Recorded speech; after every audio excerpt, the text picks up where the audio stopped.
मैंने पटना पहली बार आए हैं। बिहार है ना भाई। हाँ, तो लोगों का प्यार ही है जो मुझे बिहार हमेशा खींच के लाता है। क्या गाना अंतरिक्ष में बजेगा?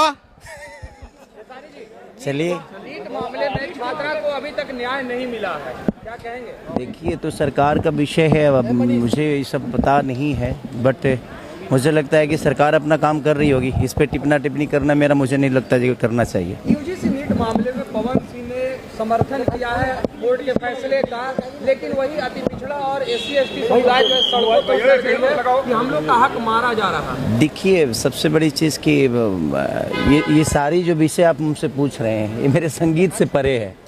मैं एक कलाकार हूँ और कलाकार अभी सब चीज़ों का जवाब नहीं दे सकता। हाँ, एक नागरिक होने के नाते जो मुझे लगता है कि लोगों के हक की बात है, चाहे वो पिछड़े वर्ग के हो या चाहे ऊंचे वर्ग के हो, सबका बराबर का हिस्सेदारी होनी चाहिए, सबको हक मिलना चाहिए, मुझे ऐसा लगता है। तेजस्वी यादव कार्यकारी राष्ट्रीय अध्यक्ष बनाए गए, सदन पहुंचे तो व्हील चेयर पे पहुंचे हैं। उनका पैर का जो उंगली है, उनका नाखून कबड़ गया है और व्हील चेयर पे सदन पहुंच रहे हैं, क्या कहेंगे? नहीं, देखिए, उनको अपनी जिम्मेदारी समझ में आ रही है कि नहीं। हम चाहे बीमार हों चाहे कुछ भी, जनता का जो जिम्मेदारी उन्होंने उठाया है, उसके लिए वो बीमार होने के बावजूद भी अगर सदन पहुंच रहे हैं तो ये अच्छी बात है कि हमारा नेता ऐसा भी है कि बीमार होने के बावजूद भी हमारे हक की लड़ाई लड़ने के लिए सदन जा रहे हैं। तो हमारी तरफ से पहले तो उनको ढेर सारी बधाइयाँ जो वो अध्यक्ष बन गए, और पूरा कार्यकाल आज अब उनके हाथों में होगा तो शायद बेहतर बिहार हो। पवन सिंह ने कहा है कि मैं चाहूंगा कि कभी मुलाकात खेसारी लाल यादव से न हो। आखिर ऐसी कौन सी दुश्मनी है जिसके वजह से मिलना नहीं चाह रहे? कोई बात नहीं, अगर वो नहीं मिलना चाहते हैं तो सही बात है, उनकी अपनी इच्छा है और हर आदमी अपने जीवन में आज़ाद है। वो किसी से मिले या ना मिले, ये उसका अपना विषय है और हमेशा से मैं सबको सम्मान ही देता हूँ। ये उनकी अपनी निजी राय होगी, ना उनके मिलने से मेरा घर चलता है और ना मेरे मिलने से उनका घर चलता है।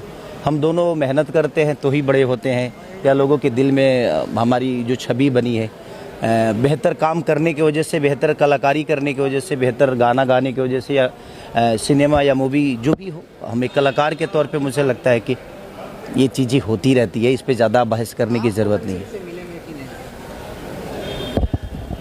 देखिए, मेरी ज़रूरत में कभी नहीं रहे वो, मैं उनके लिए हमेशा खड़ा रहा। एक छोटे भाई होने के नाते मेरी जो कर्तव्य उनके लिए बनती थी, या उनकी चुनाव की बात हो या उनके किसी भी मुद्दे की बात हो, मैं हमेशा से एक परिवार की तरह हमेशा से उनको बेहतर दिखना चाहा हूँ। और उनकी अपनी इच्छा है कि मुझसे मिले या ना मिले, क्योंकि मैं यहाँ तक पहुँचा हूँ तो उनसे मिल के नहीं पहुँचा, बल्कि मैं मेहनत करके पहुँचा हूँ। क्या खेसारी लाल के अंतरिक्ष में गाना बजेगा? पावर स्टार पवन सिंह का कहना है। आपने कहा था कि उनका एक गाना इंटरनेशनल हुआ, जबकि मेरा 4 ये सवाल बहुत इंटरनेशनल हुआ है। हाँ, तो इस पर पवन सिंह का गाना, उसका गाना अंतरिक्ष में बजेगा। चलिए, अच्छी बात है कि एक भोजपुरी समाज का बच्चे का और उनके छोटे भाई का गाना अंतरिक्ष में बजेगा, और उनका आशीर्वाद रहा तो प्रयास करेंगे हम लोग के अंतरिक्ष में बजे।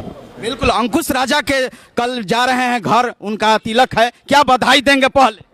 हाँ, मैं इसलिए आया हूँ कि वहाँ पे कुछ गरीब लड़कियों की शादी हो रहा है, और मुझे लगता है कि ऐसे बेहतर कार्य के लिए मैं अंकुश राजा को बधाई देना चाहता हूँ, और इसीलिए मैं ज़्यादा इच्छुक था कि नहीं, उन बच्चियों को मेरी तरफ से जो हो सकता है मैं आशीर्वाद स्वरूप जो भी कर सकूँ मैं वहाँ जाऊँ, और ऐसे बेहतर कार्य के लिए मैं उनको बधाई भी दूँ, और उनके तिलक के लिए भी ढेर सारी शुभकामना। तो कल जाना है। कल लड़कियों लोग के जितने मामले में रवि किशन ने आप पे तंज कसा और कहा था कि पहले घुटने के नीचे छूता था, फिर घुटना पे छूता था, फिर घुटना उसके बाद नहीं। देखिए, बात लगता है कि इस तरीके का बयानबाजी करना चाहिए। मुझे लगता है कि मेरे अंदर सम्मान है, आज भी वो मिलेंगे तो एक छोटे भाई होने के नाते मैं हमेशा से उनका पैर छूऊंगा।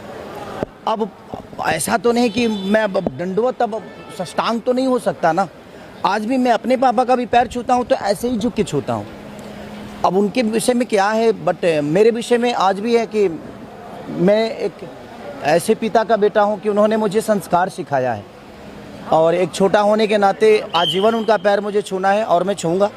अब वो उस विषय को कैसे लेते हैं, उस सम्मान को कैसे अपने अंदर लेते हैं, ये उनका अपना विषय है कि शायद वो रिजर्व ही नहीं करते ऐसे सम्मान के लिए। बट ठीक है, मेरा कर्तव्य है कि मैं उनको सम्मान हमेशा दूं और आजीवन ऐसे देते रहूँगा उनकी अपनी इच्छा है जो मुझे किस भाव में देखते क्या हैं। लगता है खेसारी लाल यादव ने चुनाव लड़ा जिसके वजह से आज अलग थलग पड़ गए हैं? अरे आपके बड़े भाई थे वो आज लगातार नहीं, चुनाव लड़ने की वजह से नहीं। देखिए, मन में अगर सम्मान, भगवान अच्छी बताइए, अगर हम बीमार होते हैं तो क्या भगवान को भूल जाते हैं? अगर हम सुखी होते हैं तो क्या भगवान को भूल जाते हैं?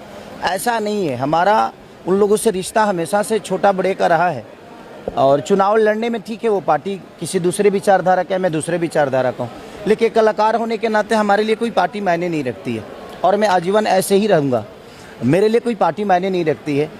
उस समय भी मैं लालू परिवार का बेटा ही था, लेकिन उसके बावजूद भी मैं पवन भैया का प्रचार किया था, आपके मनोज भैया का प्रचार किया हूँ। सबसे पहले जब रवि भैया चुनाव लड़े थे कांग्रेस से, तो उनके लिए मैं गाना गाया था। तो वो मेरा अपना विषय है कि मैं हमेशा से उन लोगों के लिए खड़ा रहा हूँ। हाँ, वो मेरे लिए खड़े होते हैं नहीं होते हैं पूरी दुनिया जानती है, बट ज़्यादा विषय नहीं है, क्योंकि मैं लड़के बड़ा हुआ हूँ और जो लड़के बड़ा हुआ है आप उसको शब्दों से छोटा नहीं कर सकते।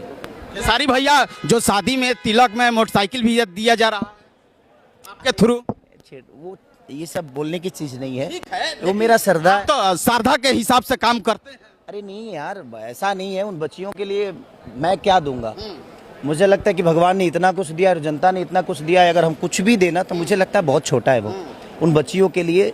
और वो गरीब बच्चियों के लिए अगर थोड़ा सा भी हम सब मिल के सहयोग करें तो शायद इस धरती पे कोई गरीब पैदा होके भी खुश नसीब पैदा होगा कि नहीं यार, ऐसे भाई हैं, ऐसे लोग हैं, तो शायद हमारे जीवन में दहेज नाम की कोई प्रथा नहीं होगी और चीज़ें बेहतर होगी। हो गया वर्ण समाज के सभी अभिनेता और नेता कह रहे हैं कि रोल बैक होना चाहिए। आप पिछड़े समाज से आते हैं, क्या आप यूजीसी का सबसे पहले तो मैं किस समाज से आता हूँ ये मायने नहीं रखता। सबसे पहले मैं एक इंसान हूँ और मुझे लगता है ना कि हर आदमी को इंसान बन के ही जीवन को चलाना चाहिए। इससे बड़ी कोई जात नहीं।